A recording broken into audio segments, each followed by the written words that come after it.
खरं तर आपण अशा एका देशामध्ये जन्माला आलेलो आहोत की संपूर्ण विश्वस्तरावर जर आपण संशोधन केलं तर आज आपल्या लक्षात येतं की भारतीय मातीमध्ये ज्याचा जन्म झाला आणि ज्याचा मृत्यू झाला तो खरा तर वैश्विक स्तरावर जर विचार केला तर अशी एक सूक्ष्म गोष्ट अशी लक्षात येते की फक्त या विश्व मंचावर भारतीय माणसंच फक्त माणसं राहिलेली आहेत। संपूर्ण विश्व रंगमंचावर जर आपण विचार केला तर आज आपल्या भारताला सोडून जे पाश्चिमात्य संस्कृती आहे ती खरं तर विकृत शब्दामध्ये अंतर्भाव होतो सगळ्या त्याचा की विकृत संस्कृती आणि भारतीय संस्कृतीचं जर मोठेपण वैभव ऐश्वर्य जर आपल्याला थोडंसं चिंतन करावं असं वाटलं तर संपूर्ण पाश्चिमात्य राष्ट्रातली काही मोजकी लोक जे चुकून तिकडं गेलेली आहेत तर ते आपल्या भारतातील मातीचा पाण्याचा मानवी हृदयाचं संशोधन करतायत। सांगण्याचं तात्पर्य असं की ज्यानं मी माणूस आहे आणि मी कोहम कथमिदम जातम कोवय कर्तस्य विद्यते या नीतीप्रमाणे की मी कशासाठी जन्माला आलो, मला कुणी जन्माला घातलं आणि माझं काम या पृथ्वी तलावर काय आहे हे जाणून घेण्याची क्षमता असणारा भारत देश त्याच ठिकाणी मोठं खिंडार पडलेलं आहे। ज्याचा अर्थ असा की याच मानवी मनाला मायेनं इतिनाम अज्ञान अविद्या यानं असं पोखरलेलं आहे की जो बाहेरून जर आपण पाहिलं तर हे विद्वान आहेत, वैदिक अध्ययन यांचं आहे, पांडित्य आहे, सगळ्या गोष्टी आहेत, परंतु ते आज काय करतात असं जर विचारलं आपण त्यांच्या ऍक्टिव्हिटी जर पाहिल्या आपण तर पुढं न बोललेलं बरं आहे। कारण ते मधुसूदन महाराजांना जेवढं शोभायमान वाटतं तेवढं मला नाही वाटणार, पण मी त्याचा निर्देश करतो।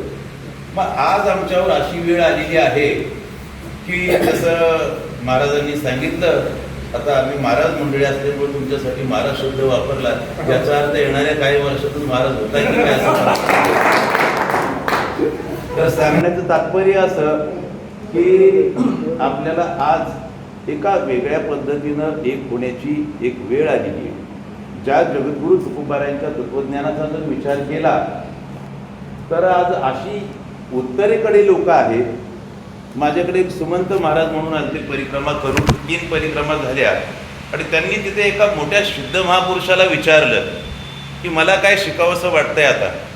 त्यांनी सांगितलं तुला जर शिकायचं असेल ना तर तू आळंदीला जा आणि ज्ञानेश्वरीचा अभ्यास कर, तुकोबारायांच्या भूमीत जा आणि गाथ्याचा अभ्यास कर।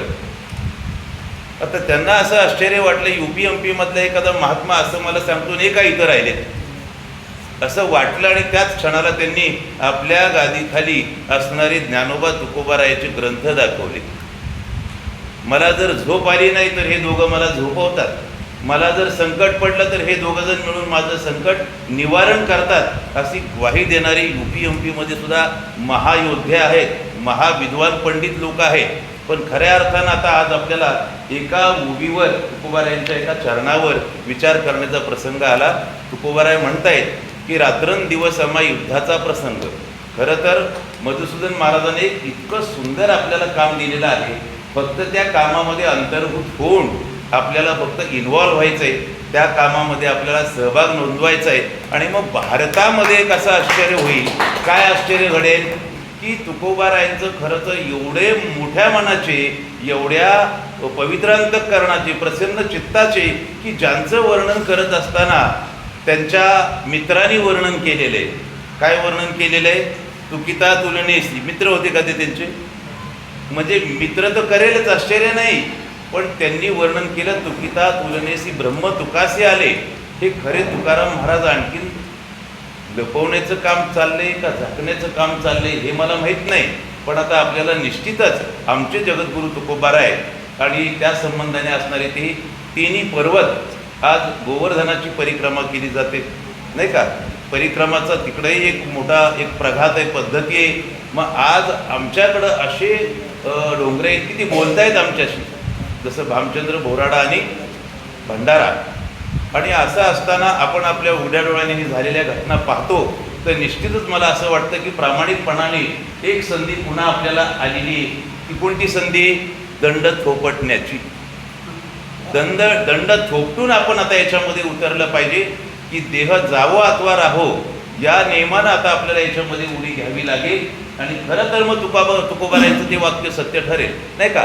म्हणजे आम्हाला वाटलं तर आम्ही एखाद्याचा सत्कार करू, पण अगदीच वाटलं आम्हाला तर मग झेंड्याची गाठीसुद्धा उलटी करू आम्ही.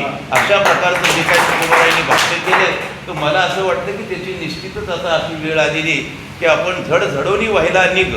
हे भक्तीच्या वाटेला, खरं तर भक्तीच्या व्याख्या अनेक लोकांनी केल्या, पण खरी ही भक्ती आहे की आज आम्ही अतिशय निसंकोचपणे जेवढे आपण या पसायदान हॉलमध्ये आहोत, पसायदान ध्यान मंदिरामध्ये, तेवढ्यानी तरी 100% आपल्या आतल्या अंतःकरणाला साक्षी ठेवून प्रामाणिकपणाने मी मधुसूदन महाराजांच्या कार्यामध्ये 100% सहभागी आहे. याच्यासाठी एकदा आपण म्हणूया, काय म्हणूया? पुंडलिका वरदे विठ्ठल श्री ज्ञानदेव तुकाराम पंढरीनाथ भगवान की जय, माऊली ज्ञानेश्वर महाराज की जय, जगद्गुरु तुकाराम महाराज की जय. मला असं वाटतं काही लोक उपवास लिखत आहे. थोडंसं काय आहे, आपण गडी माणसं आहोत सगळे, याच्यावर आपला विश्वास नाही असं वाटतंय. हे बा, एकदा असं म्हणा तुम्ही प्रामाणिकपणाने की आता मी गडी असते, त्याला तुम्हाला प्रत्येकाला वाटलं पाहिजे. मी नाही सांगणार. हो, पुंडलिका